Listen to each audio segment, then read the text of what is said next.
A common criticism of socialism is to take examples of socialist countries, or supposedly socialist countries, and use their failings to denigrate the movement or ideology as a whole. Not only does this ignore the faults of the capitalist system, often the same faults which are within the socialist system, but it also ignores one of the key concepts of socialism, which is that the workers own the means of production. And for many of the examples cited in people's arguments against socialism, this maxim is ignored.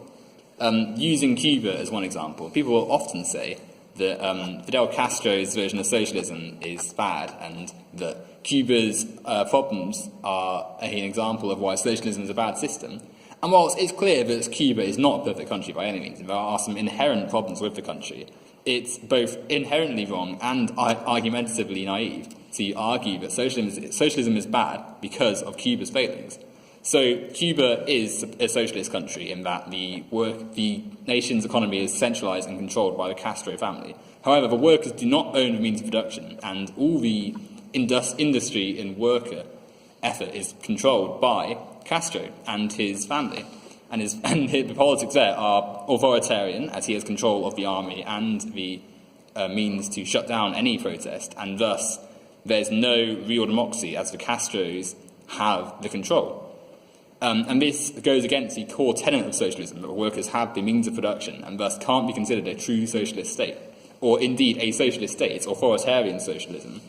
And Cuba itself has got some, where it's stuck to the core tenets of socialism, Cuba has prospered, but has faced prosperity. So, for instance, you look at the healthcare, you look at the lifespan, you look at the education, and it's far surpassing that of its Western counterparts. To use one example, Cuba sent more aid to Africa than Britain and America combined. That country with trade embargoes and economic crushing from the US can do that is frankly astounding.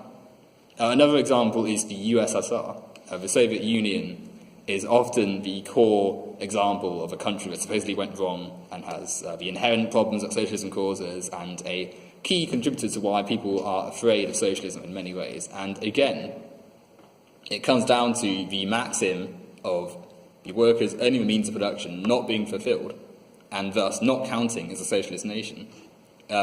Stalin pretty much suppressed any aims of the original communist movement when he took power.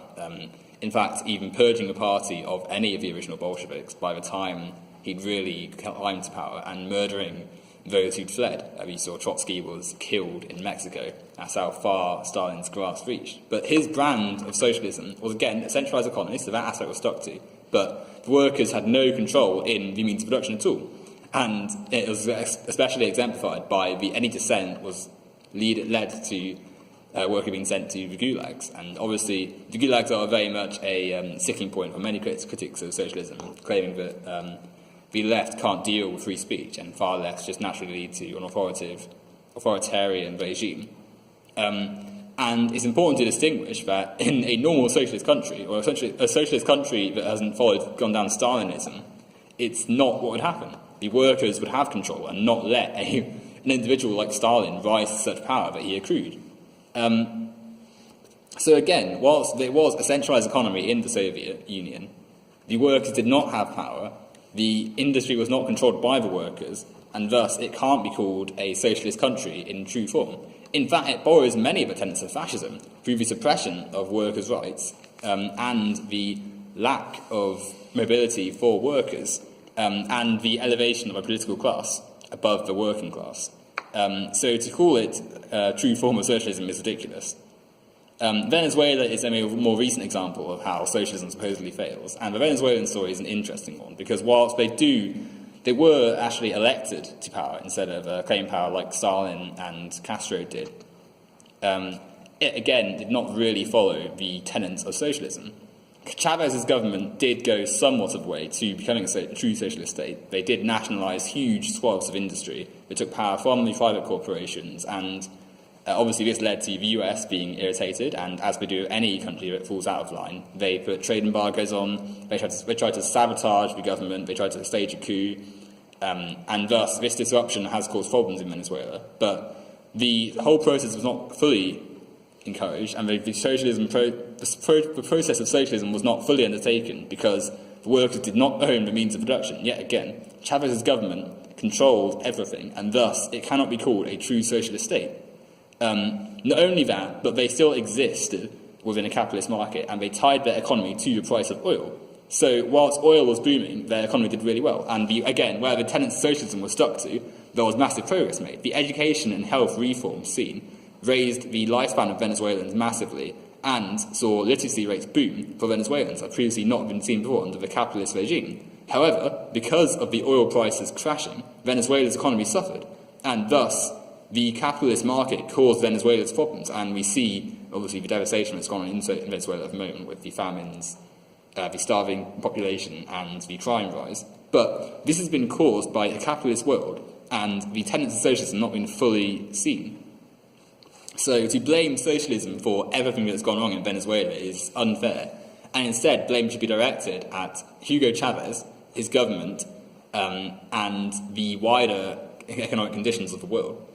And then, finally, North Korea is one last example I'll use as a clearly not socialist state, which is as an example of socialism. People see North Korea as supposedly a clear example of why communism gone wrong. You often see a capitalist image where you'll show North Korea with no lights apart from Pyongyang, and South Korea just emblazed with lights. And it's not only is this very misleading, because there are plenty of South Koreans who aren't exactly living the life that capitalism supposedly provides, but it again ignores that North Korea, perhaps more than any of the examples I've given so far, is clearly not a country where the workers own the means of production. The Kim dynasty has suppressed and abused its population to the point where it literally has starving populations and internment camps for dissenting workers. There's no real human rights. It has the second least amount of democracy the second least amount of press freedom in the world, apart from Eritrea, I think. And it's clearly not an example of not only what socialists advocate for, but where socialism really hasn't been followed at all, because the workers are not liberated and they live in misery. And again, it resembles more fascism than socialism, because the political class has used tools of the country to elevate itself above the working class, and has used fear and intimidation to suppress them. And not only that, created a demagogic-like leader in currently Kim Jong-un, and allowed him to become an almost godlike character to him. In fact, if you look in North Korea, it's mandatory by law to have pictures of Kim Jong-il and Kim Jong-un in the household, and they're plastered everywhere. These are traits of a fascist state and not a socialist state. And whilst the economy is centralised, there's no capitalism, and obviously they have a very controlled economy, but that alone is not proof of a socialist state. And to argue that it is ideologically wrong and misleading, and shows that you're deliberately distorting the truth to portray an inaccurate version of socialism. And with all these countries, it's important to remember that we live in a capitalist world, and the US and the forces that help and sustain the US's power at the top of the economy will always place embargoes on these countries to make their economic output worse. So the successes are always held back, hence why Cuba is using technology from years ago, hence why the USSR did not have the output and reach to other countries that the US did, and hence why Venezuela suffered such political disruption, because the US quite literally tried to stage coups. And you see many countries across Latin America were ruined by the US in an attempt to preserve capitalism. You only have to look at the populations of Guatemala, El Salvador or Chile to see where they quite literally resulted in deaths for people. And thus, I guess the lasting message is when you hear people crowing about these countries and claiming that socialism is bad because, Cubans don't have rights or North Koreans live in poverty, just remember, do the workers own the means of production? And if the answer is no, then it's not a socialist country, and their argument has to change or be rendered unsound.